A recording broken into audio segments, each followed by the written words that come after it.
Did you know there are some lawyers who tell you that the purpose of pretrial testimony of a deposition is to learn what the facts are? Well, I have something to share with you. It's not just to learn what the facts are.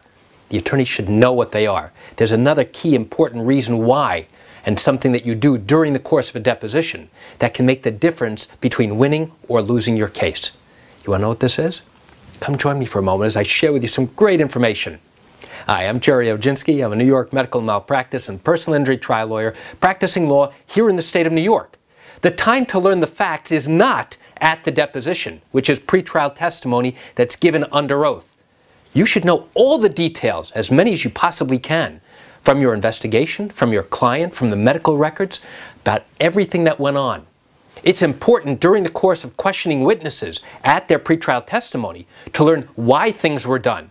That is obviously critical. But the sole purpose, the main purpose of a deposition is not fact-finding. The main purpose is to achieve an agenda. Every deposition that I conduct, every time I go in to question a doctor in a medical malpractice case, I have a clear agenda. I need to accomplish a number of things. Number one, I want to establish what were the standards of care in this particular case, so that now the doctor is giving me definitive standards of care that were applicable in this particular case. Then I want to go through the records to determine what exactly he did, what his thinking was, why he did certain things, and then ultimately my goal is to ask him questions about the standard of care. Doctor, based upon the fact that you did X, Y, and Z, would you agree that that would be a violation from the basic standard of care, as you've indicated to me what the standards were earlier? Yes or no? And now I will take the doctor through an entire series of questions to establish that if certain things were done or not done, they would violate the basic standards of care.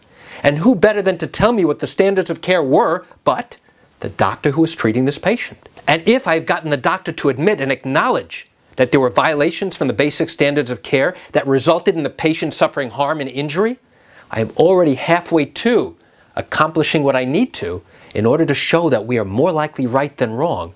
Now when we go to trial, I can use that testimony to show to the jury that we are more likely right than wrong, that what we are claiming is true.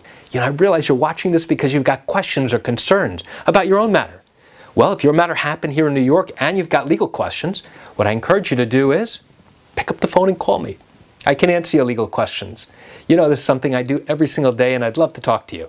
You can reach me at 516-487-8207 or by email at Jerry, G-E-R-R-Y, at oginski-law.com. That's it for today's video. I'm Jerry Oginski. Have a wonderful day.